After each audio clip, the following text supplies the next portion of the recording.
जानते हो कितना कुछ झेलता हूं मैं? एक दिन, सिर्फ एक दिन के लिए सीएम बन के देखो. Bagaimana jadinya ketika jurnalis yang mengkritisi pemerintah disuruh jadi kepala negara dalam 1 hari demi merasakan gimana susahnya memimpin sebuah negara? Gimanakah jurnalis ini menjalankan tantangannya? Halo, saya Besa Putra, selamat datang di konten movie storyline. Hari ini saya mau bawa kalian ke India karena saya mau ceritain sebuah film di tahun 2001, judulnya adalah Nayak The Real Hero. Semoga alur cerita film kali ini bisa diambil hikmahnya dan langsung aja kita masuk ke alur ceritanya.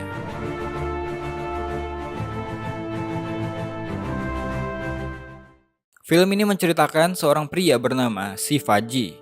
Dia adalah seorang kameramen di salah satu stasiun TV di India. Shiva punya seorang ayah yang berprofesi sebagai karikatur. Sang ayah ingin agar Shiva ke depan menjadi seorang politikus daripada cuma seorang kameramen. Namun Shiva sendiri nggak terlalu menyukai dunia politik karena menurutnya politik nggak lebih dari kotoran kucing. Berbeda dengan sang ayah, kalau ibunya sangat bangga dengan pekerjaan anaknya sebagai salah satu kru televisi terkenal. Dia bangga banget nama Shiva ada di TV sebagai kameramen. Shiva dan orang tuanya hidup dengan sangat sederhana. Bisa dibilang keluarga mereka adalah keluarga menengah ke bawah. Di tempat kerjanya, Shiva punya rekan. Yang pertama adalah seorang pria bernama Topi, seorang asisten kameramen, dan mereka berdua bekerja dengan seorang reporter wanita bernama Urmila. Singkat cerita, pada suatu hari, Shiva, Topi, dan Urmila ditugaskan untuk meliput kegiatan kepala negara mereka, seorang Perdana Menteri yang bernama Balran Chauhan.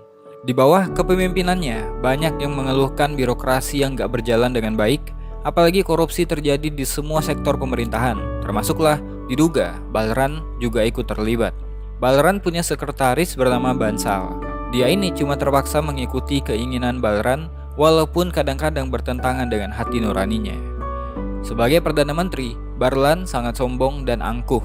Ketika itu ada masyarakat yang menyerobot kerumunan demi bersalam dengannya.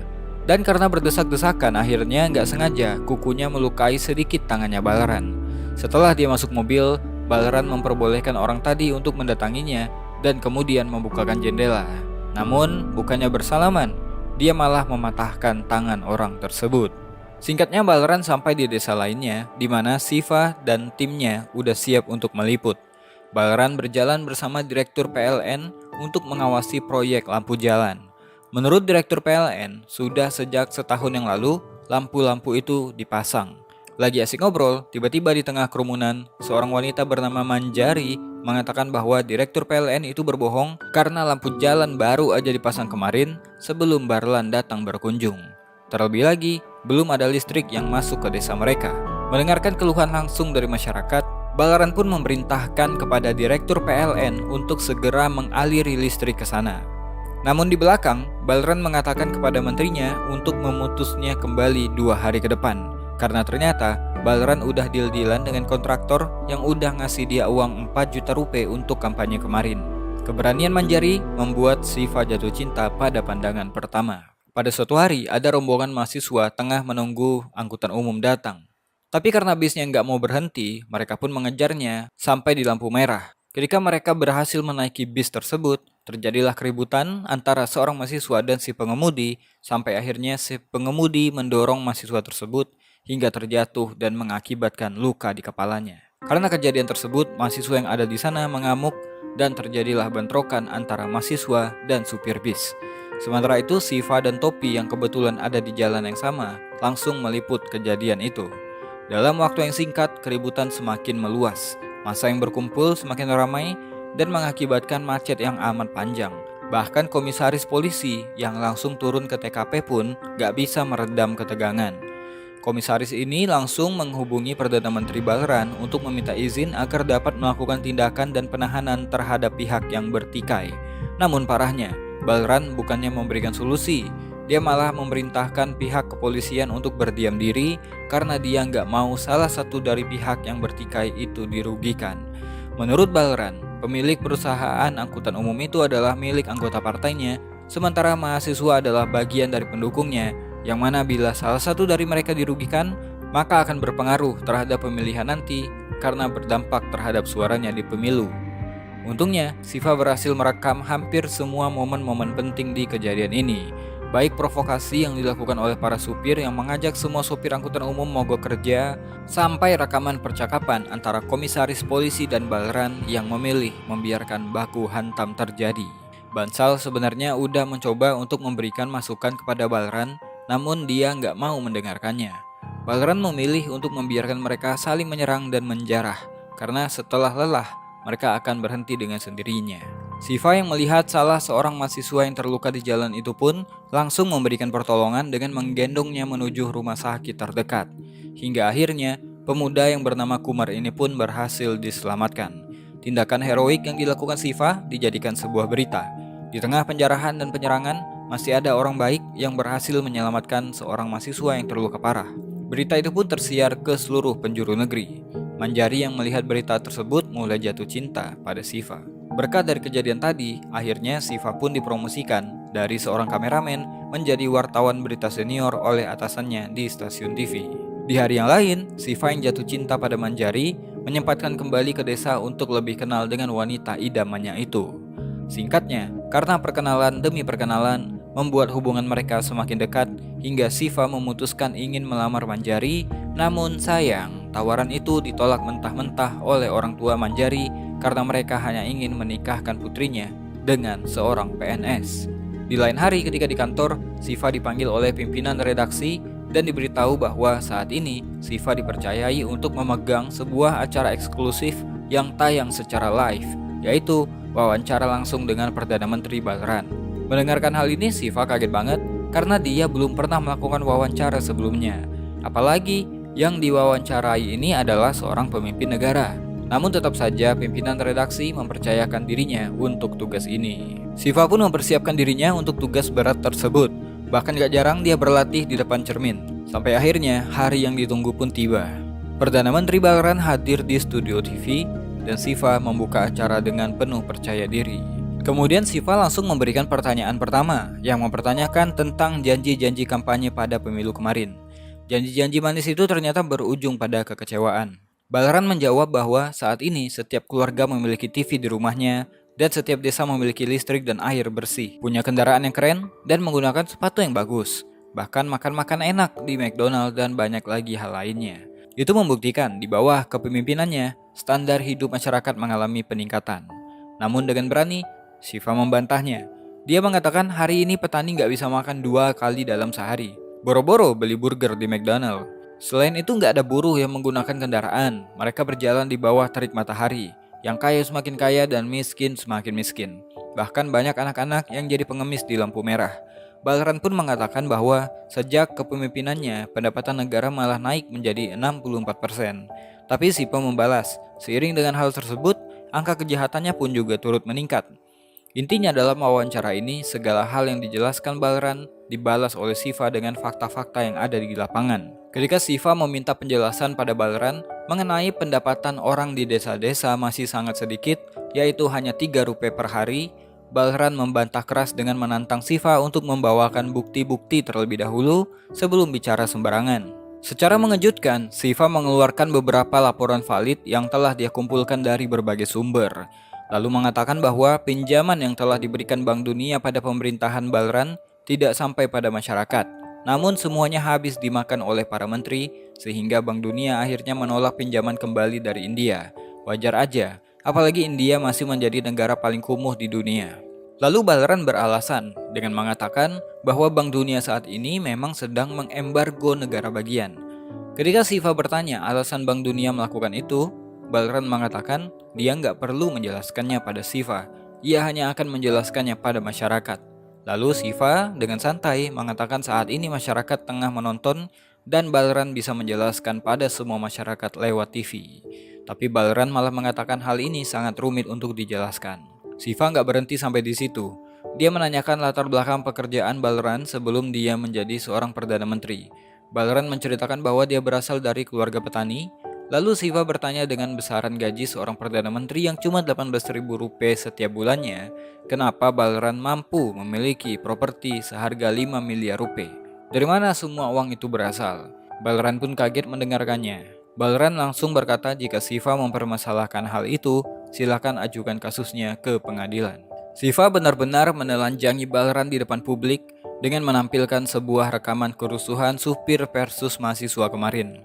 Seorang supir bis bahkan dengan pede mengatakan mereka nggak akan tersentuh karena merupakan pekerja dari sebuah angkutan umum yang dimiliki oleh partai yang sedang berkuasa. Siva juga memperlihatkan rekaman ketika Balran mengatakan pada komisaris polisi untuk membiarkan kerusuhan terjadi sehingga mengakibatkan properti bernilai miliaran habis terbakar dan beberapa orang harus terluka bahkan terbunuh dikarenakan perintahnya itu. Balran yang emosi mengatakan bahwa itu semua adalah tuduhan yang gak beralasan demi menaikkan rating stasiun TV. उनमें से एक ड्राइवर मेरी पार्टी का है और दूसरा उन जात वालों का है जिन्होंने मुझे इलेक्शन में जिताया है। वो चिल्लाते हैं तो चिल्लाने दो, पहले चिल्लाएंगे, बाद में थक जाएंगे। अरे बोलना बुढ़े, बोलती क्यों बंद हो गई? क्या पकड़ा है? Balran memerintahkan untuk segera mematikan kamera. Kemudian salah satu anggota dewan mulai bertindak anarkis dan menyuruh semua kru untuk berhenti menyiarkan. Tanpa dia sadari, semua yang dia lakukan dilihat secara langsung oleh semua masyarakat yang menonton pada saat itu. Bansal pun mengatakan padanya kalau ini adalah siaran langsung dan semua orang sedang melihat apa yang terjadi. Ketika hendak meninggalkan studio, Balran kembali dicegat oleh Siva yang meminta Balran untuk menjelaskan semuanya sebelum dia pergi. Balran mengatakan bahwa suara orang yang di dalam rekaman tersebut bukanlah dirinya. Balran mengaku menjadi korban fitnah, bahkan menuduh Siva udah dibayar oleh pihak oposisi supaya menyerangnya di TV. Dengan sangat kesal, Balran kemudian menantang Siva untuk menjadi Perdana Menteri selama 1 hari supaya Siva tahu gimana sulitnya mengurus birokrasi dalam sebuah pemerintahan. आज तक एक बार भी सीएम के ऑफिस में आए हो? वहाँ की चौखट पार की है तुमने? जानते हो कितना कुछ झेलता हूँ मैं? एक दिन, सिर्फ एक दिन के लिए सीएम बन के देखो। Mendengarkan hal tersebut, Siva yang dari tadi tampak tenang, mendadak jadi kaget dan gugup. Karena tekanan yang diberikan oleh Balran, akhirnya Siva pun menyanggupinya. Dia bersedia menjadi Perdana Menteri selama 1 hari. Keputusan itu langsung disambut oleh sorakan dari orang-orang di studio dan juga masyarakat yang menonton di luar. Balran yang kesal kemudian segera meninggalkan ruangan siaran. Sebelum pergi, Bansal pun memuji keberanian Siva. Keesokan hari pun tiba. Balran menyerahkan surat pengunduran dirinya, sekaligus sebuah surat yang telah ditandatangani oleh seluruh anggota parlemen yang membuat Siva akan menjadi Perdana Menteri yang sah selama 1 hari. Setelahnya, Balran akan menduduki jabatan itu kembali. Karena nggak mau membuang waktu, dia menolak semua wawancara untuk hari itu karena dia akan bekerja dan bersedia diwawancara besok setelah tugasnya selesai. Siva langsung meminta Bansal supaya bisa segera mengumpulkan kepala bagian administrasi saat itu juga. Tanpa basa-basi, Siva langsung mengutarakan 3 poin pokok yang membuat negara mereka miskin. Pertama, karena tidak melaksanakan tugas dengan jujur. Yang kedua, karena nggak membiarkan yang lain bekerja dengan jujur. Yang ketiga, karena menyalahgunakan kekuasaan.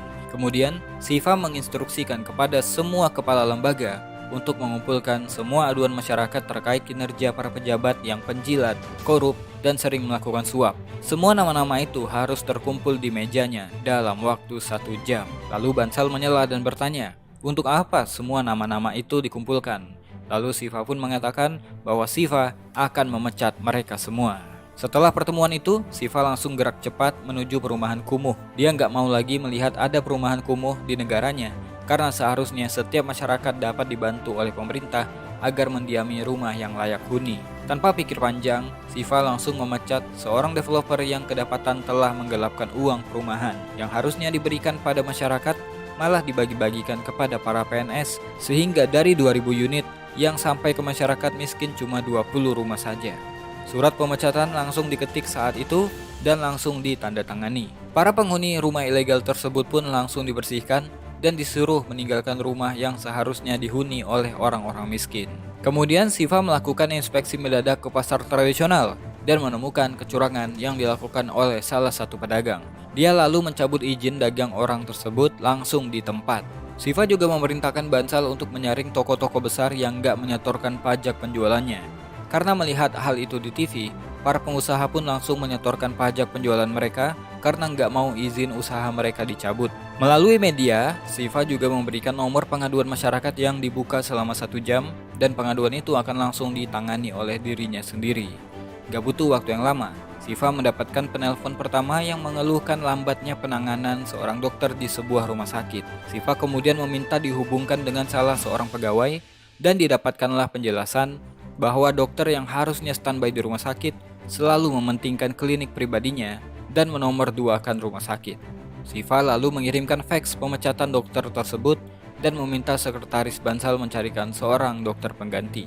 Sementara itu, Balran dan para menterinya nonton bareng aksi Siva. Mereka mencemooh apa yang dilakukan oleh Siva dan menganggap Siva nggak akan pernah menyelesaikan permasalahan yang terjadi. Seorang penelpon lain kemudian mengeluhkan pihak kepolisian di tempat tinggalnya yang nggak menanggapi laporan kehilangan kendaraan mereka sejak sebulan yang lalu.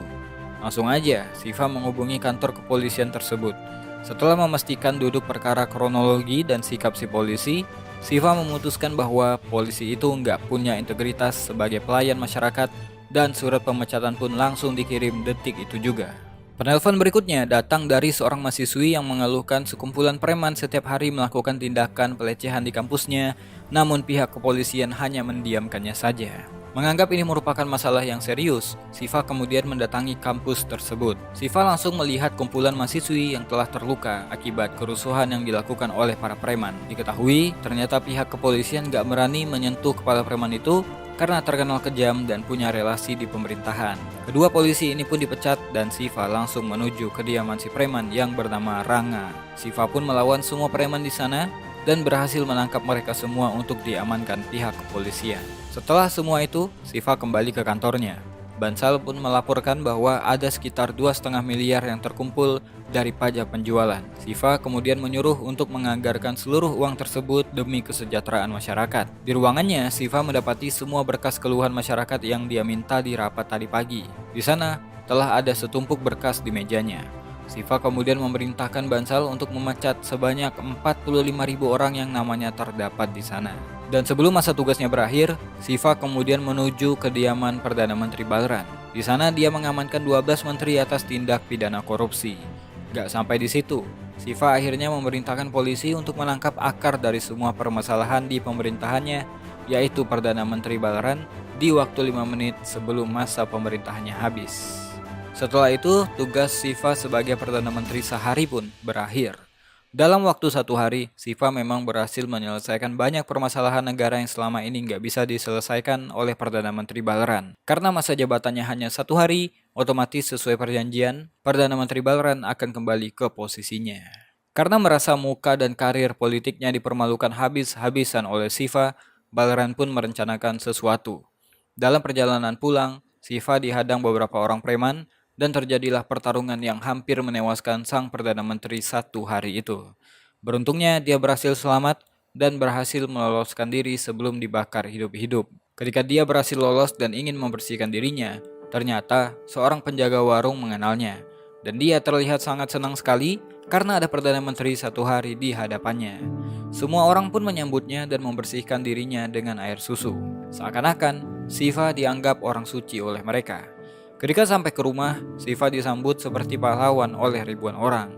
Keesokan harinya, Siva hendak menemui kekasihnya, Manjari. Dia pun berjumpa dengan sekumpulan petani. Mereka memberikan sedikit hasil tani mereka sebagai ungkapan terima kasih. Karena berkat Siva, para petani saat ini nggak lagi harus berurusan dengan para tengkulak yang selalu menekan harga. Mereka sekarang dapat langsung menjual hasil tani mereka kepada pemerintah dengan keuntungan yang lebih besar. Efek dari pekerjaan Perdana Menteri 1 hari menyebabkan elektabilitas Perdana Menteri Balran menurun drastis. Koalisi pada angkat kaki. Masyarakat bahkan dengan gamblang menyuruh Siva untuk ikut dalam pemilu. Namun menonton itu Siva cuma tertawa dan lebih memilih fokus belajar untuk mengikuti tes CPNS demi bisa melamar Manjari. Bansal sempat mendatangi Siva bahwa dia akan mendampingi Siva jika memang Siva ingin terjun ke dunia politik. Namun Siva mengatakan dia cuma ingin hidup normal dan dari dulu memang gak tertarik dalam politik. Bansal gak habis pikir, orang yang bisa mengguncang India dalam sehari malah memilih untuk ikut tes CPNS. Siva cuma mengatakan dia cuma bekerja dengan baik dalam 1 hari saja. Jangan disalahartikan, dia bisa melakukan pekerjaan yang baik setiap harinya. Bansal cuma ingin Siva mendengarkan harapan dari masyarakat. Lagi asik ngobrol, kantor stasiun berita tempat Siva bekerja dihancurkan oleh beberapa orang suruhan Perdana Menteri yang gak terima dengan apa yang dilakukan Siva kemarin.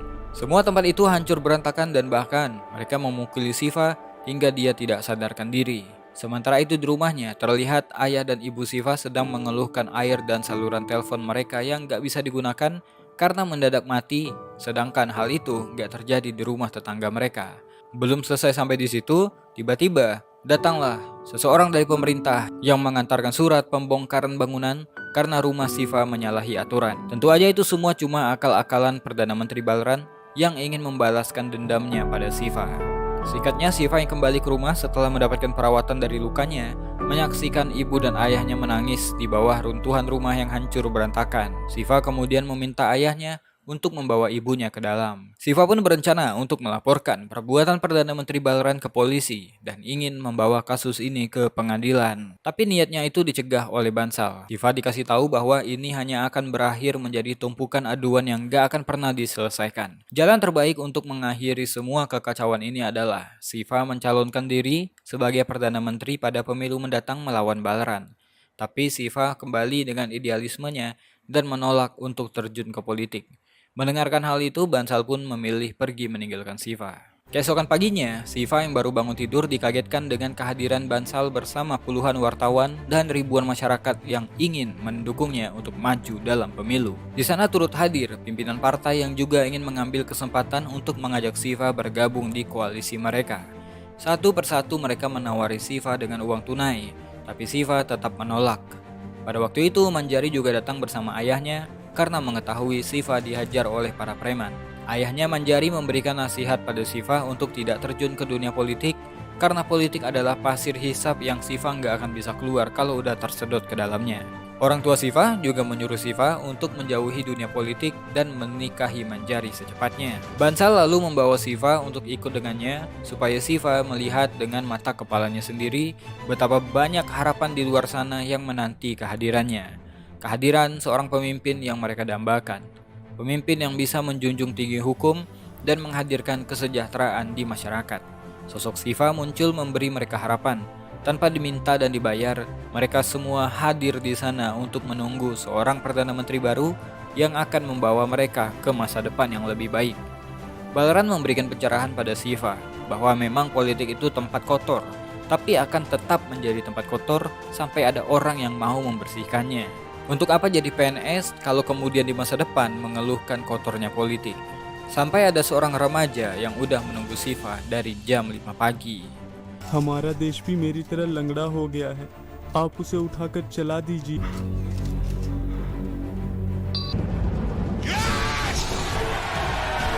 Akhirnya, dengan penuh keyakinan, Siva mantap untuk mencalonkan diri sebagai Perdana Menteri dan langsung disambut gemuruh masyarakat yang ada di sana. Keputusan Siva itu mengorbankan hubungannya dengan Manjari karena sang ayah yang gak setuju. Siva gak mau menerima tawaran politisi tadi. Alhasil, dia mendirikan partai sendiri sebagai syarat untuk maju ke pemilu. Singkatnya, ketika pemilihan Perdana Menteri, Siva mendapatkan suara mayoritas mengalahkan Balran dan akhirnya menjadi Perdana Menteri yang baru. Dalam kepemimpinannya, Siva mengajak semua menterinya untuk bekerja seperti apa yang dia lakukan ketika menjadi Perdana Menteri satu hari, di mana mereka akan menghukum yang salah dan berlaku adil untuk masyarakat. Program kerjanya langsung dia sampaikan pada masyarakat. Siva menyuruh mereka untuk tidak segan-segan membuat pengaduan dan dia berkomitmen masalah tersebut akan selesai dalam waktu maksimal 1 minggu. Bahkan Siva sering melakukan penyamaran untuk langsung menangkap pelaku-pelaku yang berbuat curang di lapangan. Namun tentu kepemimpinannya ini mendatangkan cobaan. Balran yang gak terima atas kekalahan dirinya melakukan berbagai macam cara untuk menggoyahkan kepemimpinan sang Perdana Menteri baru.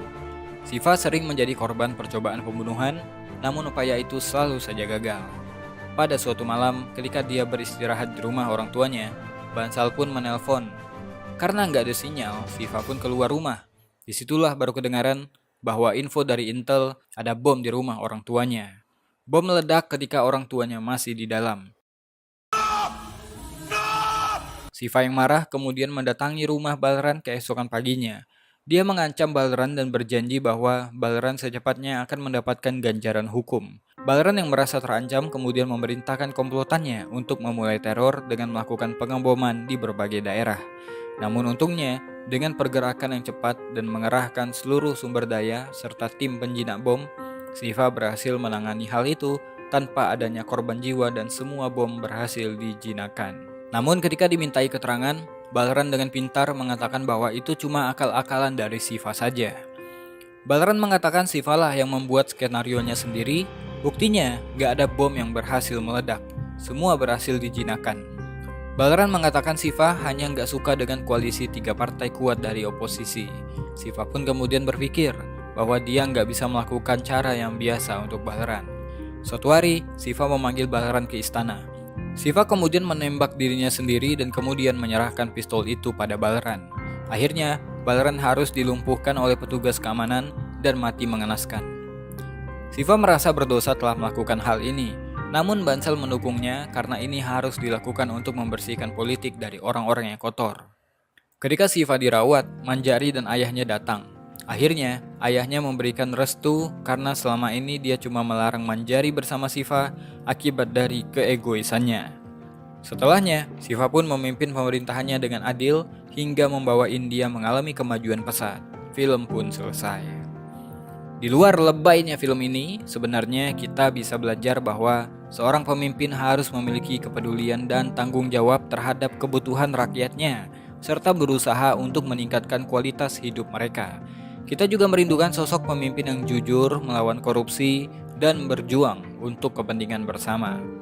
Pelajaran ini mengajarkan kita bahwa integritas adalah kunci dalam kepemimpinan yang baik. Mungkin itu aja buat video kali ini. Saya Besa Putra, to be continue. Jangan bosan jadi orang baik.